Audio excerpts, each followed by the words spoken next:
Welcome back, focused learners. Look, today's explainer is, well, it's quite literally a matter of life and death. We are breaking down Nurse Eunice's exact chronological guide to saving a life using CPR and an AED. We're going to strip away all the panic, completely remove the guesswork, and give you a rock-solid step-by-step checklist that you can confidently rely on if the unthinkable actually happens. To really grasp why this matters so much, I want you to consider this number, 10%.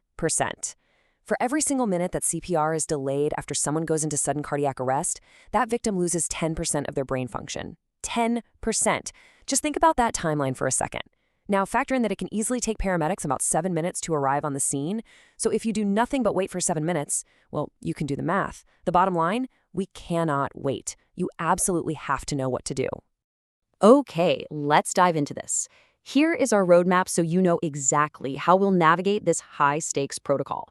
First, the crucial first steps. Second, becoming the external heartbeat. Third, delivering rescue breaths. Fourth, using an AED. And finally, recovery and next steps. Starting right off with Section 1, the crucial first steps to secure the scene. Okay, step 1, you gotta look left and right. Is the scene actually safe for you? Because honestly, you can't help anyone if you become a casualty yourself. Step 2, you're gonna try and wake them up by vigorously tapping them and shouting, "Hey, hey, are you okay?" And step 3, alert the cavalry. Call 911 and put that phone on speakerphone immediately. The second that person is unresponsive, you become their lifeline. You literally are their external heartbeat, but you absolutely must get professional emergency services on the way. Now, did you catch that specific instruction to tap both shoulders? There's actually a really surprising medical reason for this. If the victim has a history of a stroke, they might actually have one-sided weakness. So if you only tap on one shoulder, they literally might not feel you tapping at all. By tapping both shoulders, you're making absolutely sure they are truly unresponsive and not just unable to feel your touch on one side of their body. Once you establish they aren't responding, the clock starts ticking. At 0 seconds, they're unresponsive. For the next 10 seconds, and listen, no longer than 10 seconds, you are simply going to watch their chest for rise and fall. If you're a layperson, you don't need to fumble around trying to find a pulse. Just watch the chest for up to 10 seconds. If there is no breathing, you shout at a specific bystander to go grab an AED while you immediately get to work. Remember, those paramedics are still about 7 minutes out. Which brings us to Section 2, becoming the external heartbeat with chest compressions.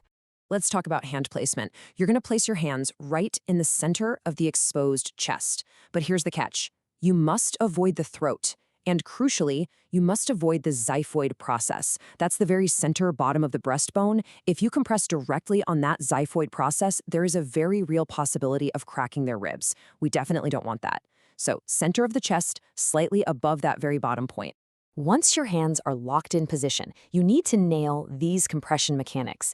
Interlock your hands, absolutely lock your elbows, and press down perfectly straight. And here is the absolutely crucial physical detail. You have to compress about 2 inches deep. That's roughly a third of the depth of the chest. If you don't press deeply enough, you aren't physically reaching the heart underneath. You have to physically squeeze that organ to force the blood up to the brain. And this brilliantly illustrates the delicate balance you have to strike. It's not just about pushing hard, right? It's about pacing. If you go too slow, the blood simply doesn't circulate. But if you panic and go way too fast, you aren't letting the chest recoil. And if the chest doesn't recoil, the heart literally doesn't have time to refill with blood between your pumps. So you'd be doing a ton of exhausting physical work, but you wouldn't actually be doing any good. So what's the magic sweet spot? It's 100 to 120 compressions per minute. You'll notice that this rate is actually quite a bit faster than a normal resting heartbeat. Why is that? Well, because manual CPR is just inherently less effective than a real, naturally beating heart. To compensate for that drop in efficiency and keep the brain oxygenated, you have to run that external heartbeat at an accelerated pace. Moving on to Section 3, delivering rescue breaths to provide oxygen. But hey, before we dive into the technique, let's tackle a very practical, real-world question. One that honestly stops a lot of people from taking action. What if you don't know the victim? Putting your mouth directly on a stranger's mouth carries very real, valid concerns about safety and cross-contamination. Well, the source material gives us a super clear directive here. If it is an unknown victim and you don't have any protective equipment, it is perfectly fine to just perform hands-only CPR, just continuous chest compressions until help arrives. However, if you happen to have a face shield available, absolutely use it. It's designed to block vomit and stop the transmission of certain viruses, like herpes, from crossing over. Just a quick note though, standard face shield filters aren't quite strong enough to stop respiratory viruses like COVID, but still, it provides a massive layer of necessary protection. Now, if you are proceeding with the rescue breaths, here is your exact sequence. 1. Place the square vent area of the shield directly over their mouth. 2. Pinch their nostrils closed. Listen, if you skip pinching the nose, the air you blow in will literally just escape straight out of their nostrils. 3. Tilt the head and lift the chin. And 4. Give 2 breaths. Take no longer than 1 second per breath and watch for that chest to rise. You've got about 10 seconds total to do this before you absolutely must get back to those chest compressions. Let's pause on step 3 for a quick aha moment. Why exactly do we do that head tilt chin lift? It isn't just to make the mouth easier to reach. When someone is unconscious, all their muscles relax, right? That means their tongue collapses backward, physically blocking their airway. By tilting the head and lifting the chin, you're mechanically pulling that tongue out of the way so your rescue breaths can actually make it down into their lungs. Makes sense, right? All right, section 4, using an AED or automated external defibrillator. Now, what's really interesting about this part of the process is just how incredibly simple the machine makes everything. People are terrified of AEDs, but honestly, they are so intuitive. You literally just turn the power on and a voice guides you through the whole shebang. Apply the pads to their bare skin exactly like the little pictures show, staying completely clear when it tells you it's analyzing the heart rhythm. If it advises a shock, press the flashing button. And the single most important thing to remember here, there is 0 residual charge after the shock is delivered. You can and absolutely should resume your CPR immediately. Once those pads are on, keep them on.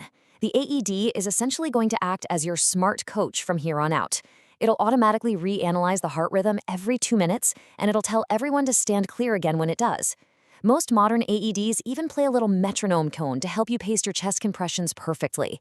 You just keep following that 30-to-2 ratio of compressions to breaths, let the machine guide your timing, and let it do its reanalyzing every 2 minutes. Finally, we reach section 5, recovery and next steps, and how to recognize success. So as you're doing CPR, you're constantly monitoring for any signs of life. But what does that actually look like? Well, you're looking for their eyes flickering, you're looking for finger movement, you're looking for improved coloration in their skin.